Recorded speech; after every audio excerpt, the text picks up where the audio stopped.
I want to emphasize that climate, it's not a trend. Climate change is here. You're not going to pause it. It's here to stay. It's permanent, and it's only going to get worse. And so in my view, there's no way in which climate is going to disappear, and therefore investments into climate is going to disappear. It's only going to get increasingly more important. So it's not like a bubble. It's not going to burst. This is going back to my point about needing more investments and more entrepreneurs and more VCs investing in this space. And again, we see climate not as climate tech. It's not just renewables and solar. We see it as a broader complexity of subsectors. Because again, look at the statistics. 32 billion went into the US in climate investments. Southeast Asia saw 1.1 billion. And we're celebrating because that's a 10x increase in the last 5 years. So we're not even on the map. So we absolutely need to change our perception of what climate is and what climate isn't, and back entrepreneurs and support them in different ways. Welcome to Brave.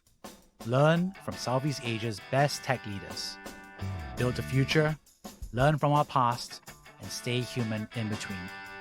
No BS on success. I'm Jeremy Au, venture capitalist, serial founder, Harvard MBA, science fiction nerd, and dad of 2 daughters. Every week, we debate startup news, interview changemakers, answer listener questions, and share personal insights. Join our movement of over 20,000 members and get transcripts, resources, and community at www.bravesea.com. Did you know that over 70% of B2B trade are conducted on credit terms? However, many suppliers struggle to support this, leading to lost business opportunities. Fluid offers instant B2B financing with one tap, seamlessly integrating with marketplaces and supplier platforms. This payment flexibility empowers buyers to secure their purchases on credit terms or installments. This results in increased basket sizes and an influx of new buyers for suppliers. Fluid provides a great user experience and the ability to facilitate high-velocity trade. This differentiates Fluid from traditional digital lenders and invoice financing companies. Want to learn more? Get in touch with Tracy, Fluid's co-founder, at trasy@gofluid.io to learn more. Hey, Alina, really excited to have you on the show. You are doing some important work in venture capital across Southeast Asia, especially in saving the world and making the world a better place. So could you introduce yourself real quick? Hi, everyone. My name is Alina Truhina. I'm the CEO and the managing partner of the Radical Fund, and we are investing in early stage companies that are scaling solutions in climate-oriented sectors in Southeast Asia. Amazing. Could you share a little bit more about some of the professional experiences that you've had? Yes, absolutely. So before Southeast Asia, I co-founded funds and investment vehicles in Africa. So I'm a co-founder of Founders Factory Africa, which is a VC and a venture studio on the continent. Prior to that, my business partner and I also led an impact vehicle across South Asia and East Africa. And we scaled and supported over 76 companies, all early stage, across 9 markets. And I started my career in the private sector. So I worked for some of the largest multinationals out of Australia, but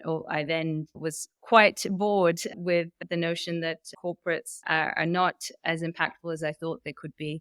So I went into development and spent a lot of time at the World Bank and the multilateral system. All of those experiences brought me to Southeast Asia and where I am today. Amazing. So how did you get into venture capital? It's a great question. I think the classical, the conventional way to get into VC is through some form of a financial track. So lots of people go into investment banking or do consultancies. My pathway was I started in the private sector, obviously then worked in the development sector. And then I started to engage with a lot of entrepreneurs and startups. And I then started to be incredibly excited about the work that is happening in emerging markets specifically. And so by launching different funds and different investment vehicles, designing different investment instruments, something that we now call capital design, is how I got into VC. Yeah, amazing. So could you share about what's your approach as a VC? What exactly is the thesis between Radical Fund? Yeah, so we're climate orientated,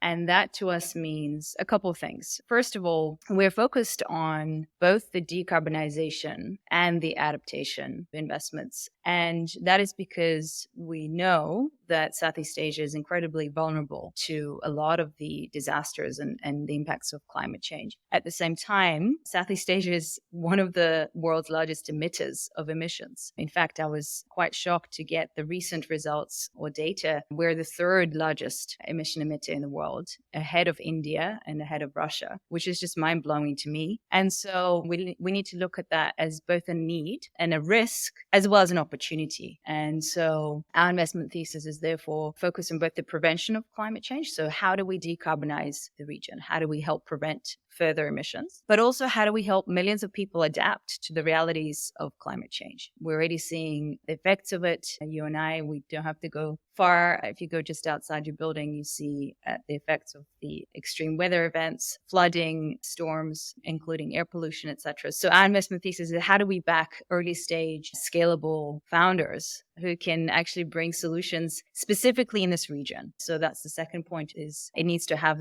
a significant impact in Southeast Asia to be able to actually decarbonize and adapt to the realities of climate change. Yeah. So why do you care about this? I mean, obviously, we know that climate change is real. So that's one. Two is, let's just say, I think most people don't care about climate change. I think in a general perspective, it's two. And three is, even for people who do care, not everybody is making a decision to be a venture capital investor in this mission. So could you share a little bit more about that perspective? Yes, so twofold for me. First of all, I deeply care about early stage entrepreneurs who are solving complex and complicated challenges. And before Southeast Asia and before the Radical Fund in Africa, we still are, we have a portfolio of 60 companies across health tech and ag tech and logistics, mobility. And what I have seen is every single one of those sectors that I've just mentioned have some form of a climate influence or outcome. So if you look at ag tech, if you look at logistics, there is incredible amount of either value or cost that is attributable to climate. And so for me, climate has always been something that has been as part of my life. My family is Australian, so they live outside the city and bushfires, and I'm sure we've seen and you've seen the news headlines, but also being and living now in Bangkok, I experience it every day personally. Bridging personal experiences as well as my deep conviction that actually we do need some radical solutions, no pun intended. We do need disruptive solutions in the world, and we need more entrepreneurs solving for those. And yes, the private sector is doing work in that area. Yes, the public sector, the governments are obviously focused on changing policies and initiating agreements globally. But I really think it's the early stage entrepreneurs or entrepreneurs in general that are going to come up with or use and leverage technologies that will scale solutions for climate, specifically in this region. And I think being local and having local entrepreneurs solving local problems is going to be critical to finding those solutions. So let's talk about it, right? Because I think climate change, I remember 10 years ago, everyone's debating whether even climate change is real, even though I think the science was really very clear at that point of time. But it feels like over the past 10 years, I think most people are like, yeah, it's acceptable. I mean, first of all, we changed the phrase from global warming to climate change. And like you said, I think we've seen the impacts of that with some of these historical all-time high of temperature, or all these historical stuff keeps happening every year these days. So I think there's more growing awareness that this climate change is real. That being said, I think the tricky part is, at one sense, is like, do we have to solve it now kind of dynamic? Because there's so many other problems. And I think you mentioned Southeast Asia as a contributor. But the truth is, most people are looking to break out poverty, have a better life for themselves and their kids. And sure, I think that climate change is something that's happening, but that's further out. And the decisions to be made now about getting a motorcycle for your family, about switching on air conditioning for your kid to sleep at night. So these are the dynamics that I think is really happening. Because at some level, it's about energy. When you're richer, you get to spend more energy. And when you spend more energy, you can get richer in general. And that's the story of human civilization over the past 1,000 years, is like we got our free energy from the dinosaurs and the fossil fuels and so forth. So I'm just kind of curious, like, how do you see the general population? Do you think there's a fair description? I think that's what I'm feeling, but I'm just kind of curious about how you think about it as well from a general population perspective. Yeah, absolutely. So first of all, I think you're absolutely spot on. Climate change or addressing climate change is incredibly elitist. It's not inclusive. And I think we need to absolutely do more to actually change perceptions of what that is. Still, till this day, the common man and woman will not care to change their behavior or change their consumption habits. And that's for middle income or high income earners. If you look at, to your point, the mass population in the region that we work in, they are absolutely focused on survival. How do we put food on the table? How do I even send my kid to school? They're absolutely not thinking about, oh, there's climate change out there. And therefore, how do I recycle my plastic bottle that I just got from a shop? But that is why I think we need to think about it differently. And that is why, back to your question about investment thesis, we look for founders who are solving problems that are very user-centric and that allow people to make decisions, not necessarily by being convinced as completely going cold turkey and stopping plastic consumption. It is, how do we actually still invest in agriculture and waste management and creating new building materials, doing the things that we know are needed for all of us as a society to function, but are better, that are more climate friendly, if you like. And so when we look at, again, the low income population, it is not telling them to stop doing something. It's always like, oh, climate change, you need to stop doing something. It is, how do you make slight changes to your habits? But again, climate change for us, it is agriculture, it is food systems, it is how do you create more solar vehicles and therefore allow the kind of the average user to make smarter decisions. So it doesn't have to be so incredibly abrupt, and you don't have to all of a sudden just go, all I care is about climate change. But there are ways to actually create value and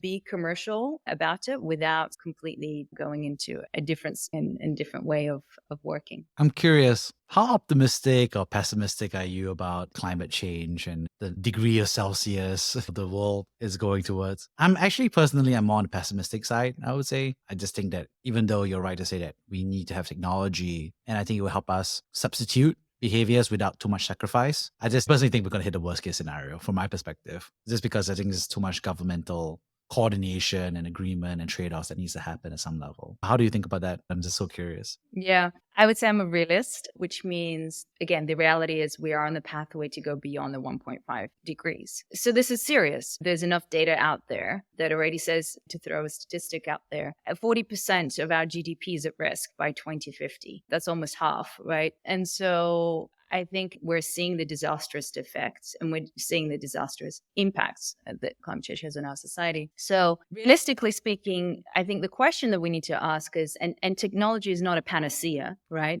But, how can we leverage it? How can we use and enable ourselves through technologies? But most importantly, through, coming back to entrepreneurship, through different types of businesses that help reach the mass population and help it either adopt different solutions or not. So the question is, does that outpace our mode of destruction, is how I'm thinking about it. As our GDP is at risk, as our emissions are continuing to rise, as our growth continues to rise, by the way, again, Southeast Asia is 60% in terms of growth higher than the average world average. So does that outpace our effort to decarbonize? Does that outpace our effort to adapt to the realities of climate change? And I think that's where, again, we need to, be radical and actually change the status quo. So in that way, I'm hopeful. And in that way, I wouldn't be doing what we're doing. We wouldn't be backing these amazing founders who all believe that it's possible. But again, we need more entrepreneurs, we need more technologies, we need more investors investing in this space. We just need more to balance this out. Yeah, I think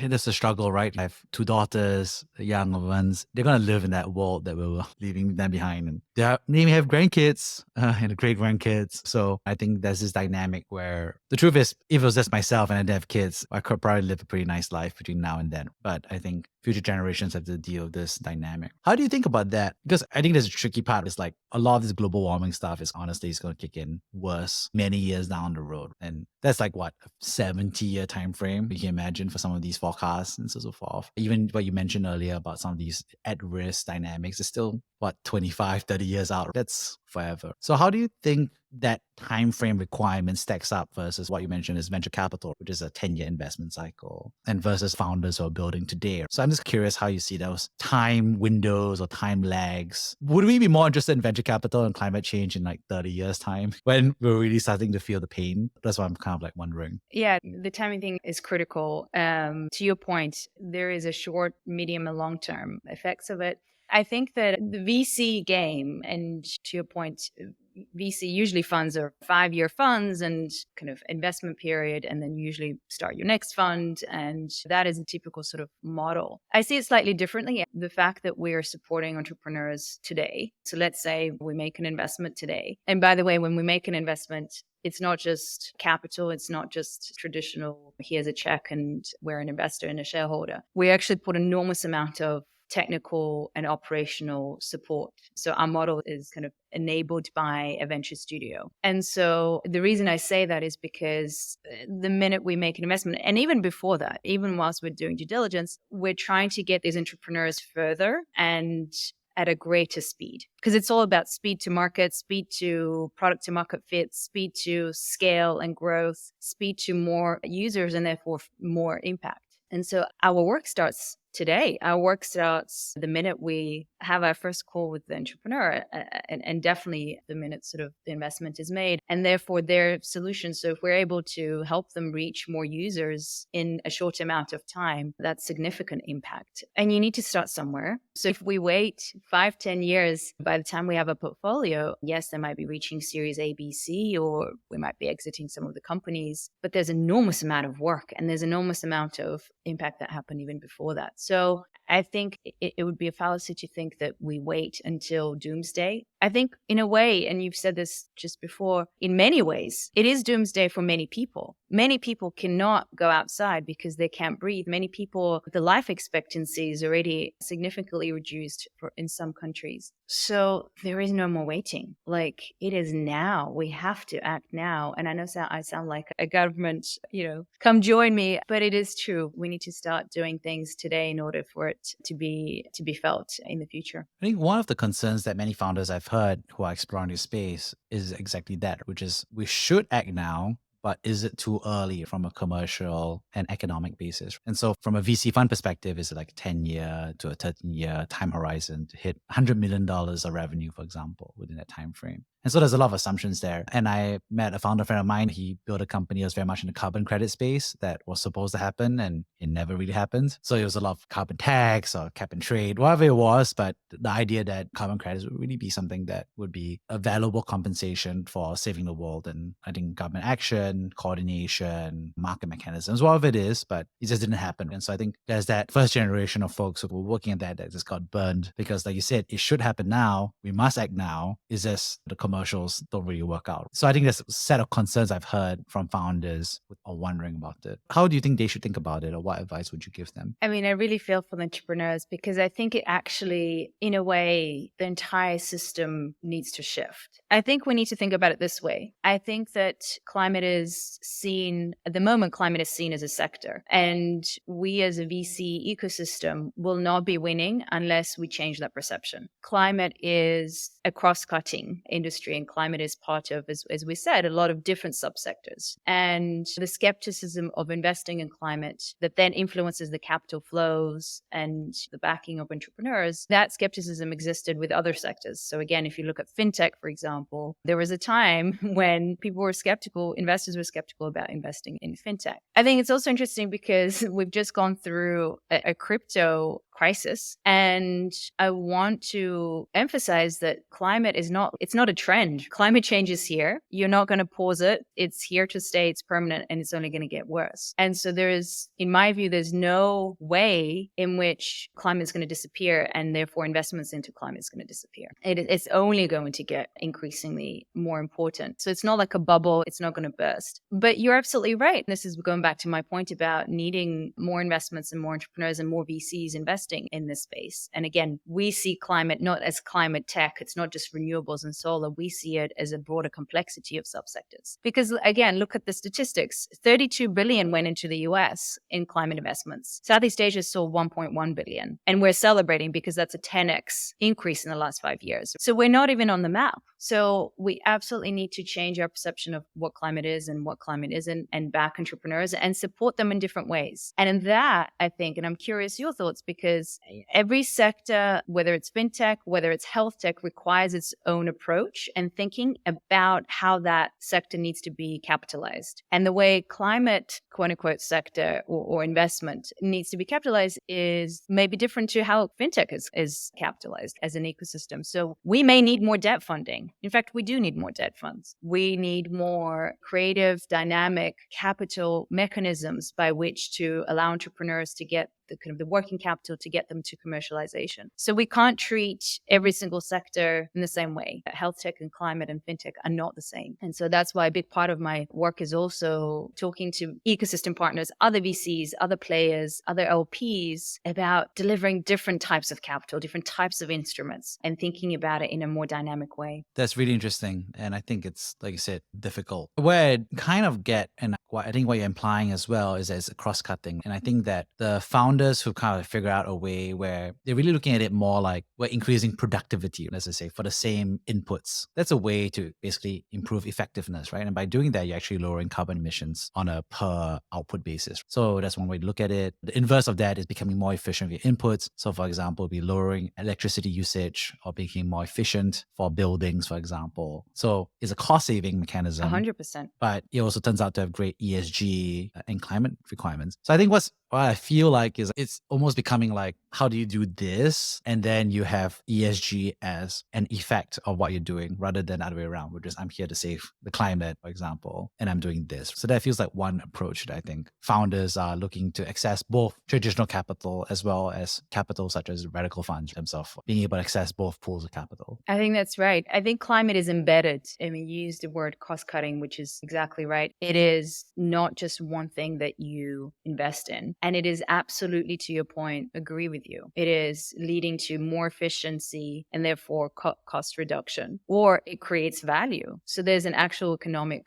value creation. And that could be at a portfolio level, at a company level, at a startup level, but it's also, again, at a regional level, right? Climate is not a cost center. Climate or investing in climate actually creates. And again, there's a recent report by Temasek and Bain that shows 4.3 trillion in Asia of economic opportunities from climate action. So the data is already there. That is a commercial piece. And to your point about embedding it into our work and the sectors that we play in, I want to maybe make a point about ESG. And ESG is a mechanism to reduce risk or increase currently or in the future, or increase kind of your alpha by focusing on economic, social, and governance factors. And I don't know if you've come across this, but some of my conversations, I see that people are still confusing ESG and climate and impact, and then SDGs, right, as well come into play. So it's like this everyone's alphabet there soup. is like, what is it? Sorry. Absolutely. Well, and also, I mean, if one plea to the founders is please don't put SDG logos on your deck unless you actually know that you are definitely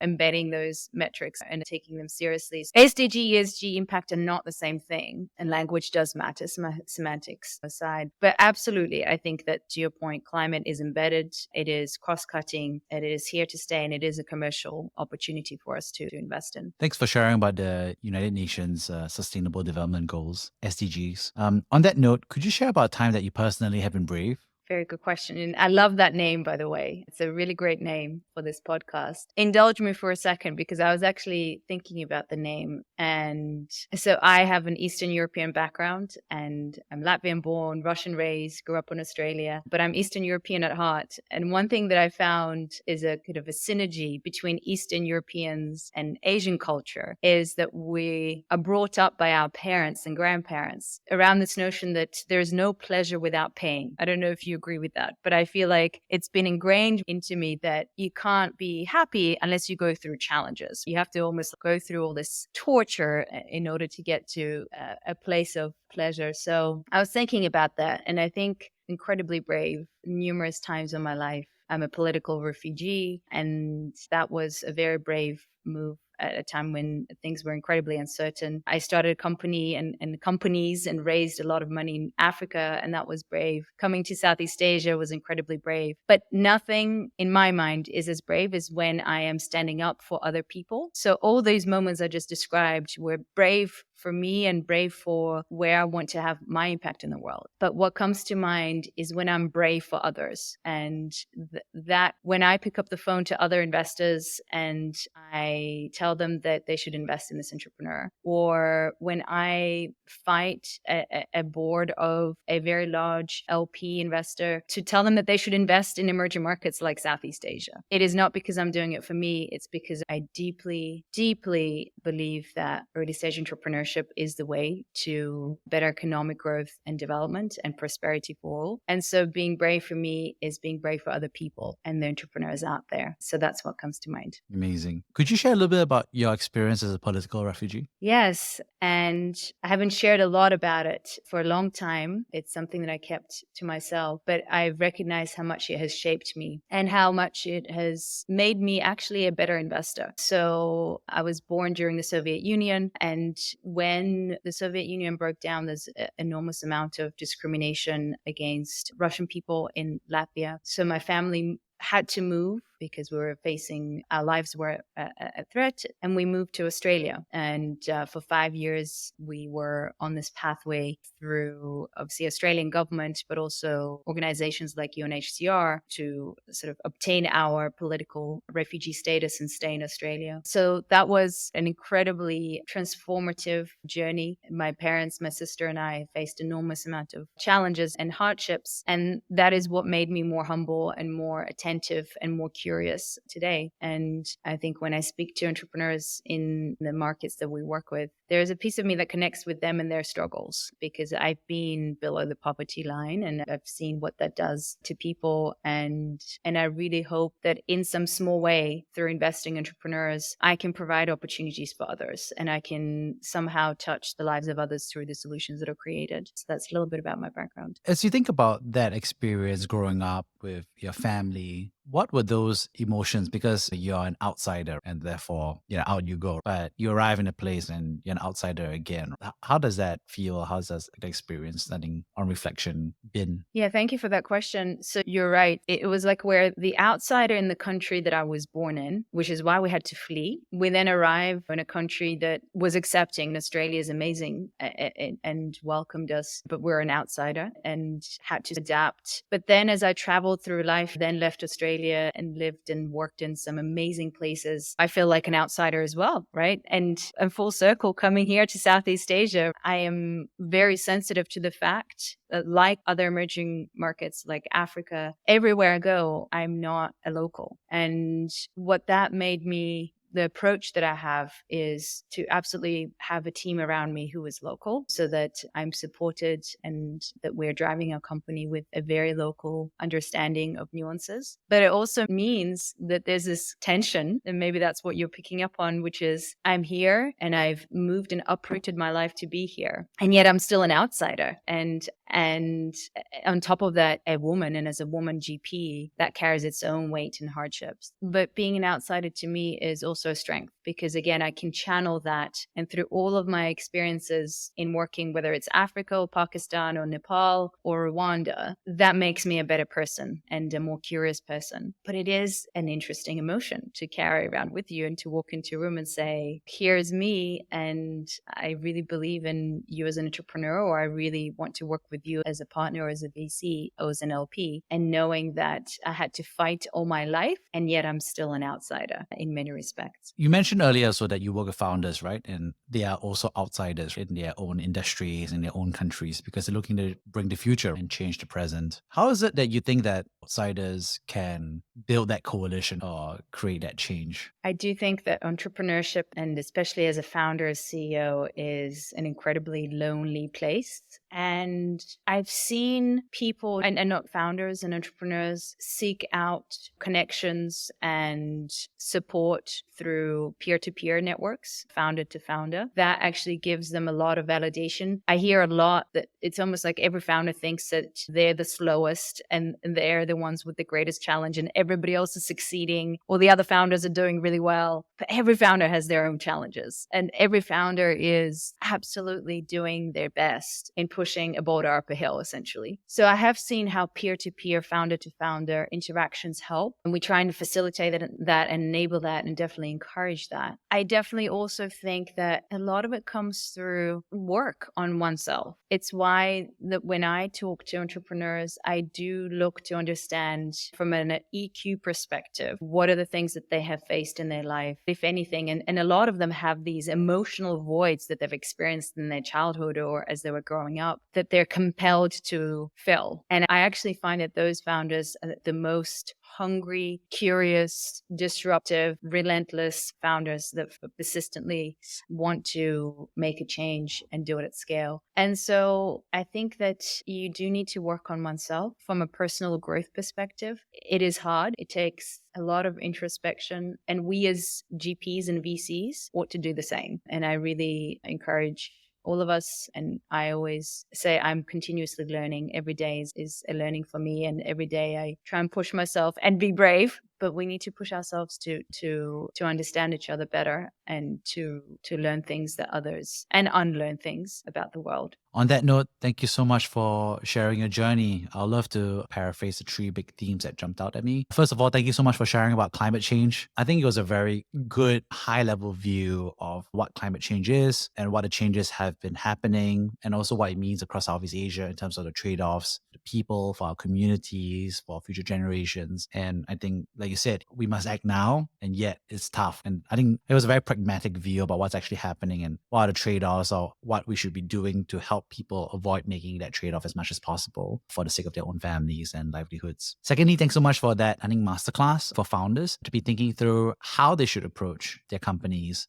about how they should be tackling ESG and climate and changing people's minds. I thought it was an interesting conversation about how you also see the role of venture capital and other asset classes and the ecosystem in helping these founders also put together these technologies and business models in our local communities to make it happen. Lastly, thank you so much for sharing about your own personal story of being an outsider, of having been a political refugee, and how that has shaped you across your childhood and across your career to where you are today, and helping other outsider founders really be able to build, but also to be able to do the self-work to become better leaders. On that note, thank you so much, Alina, for sharing so much. Thank you, Jeremy. It was such a pleasure to talk to you today. Thanks for having me. Thank you for listening to Brave. If you enjoyed this episode, please share the podcast with your friends and colleagues. We would also appreciate you leaving a rating or review. Head over to www.bravesea.com for member content, resources, and community. Stay well and stay brave.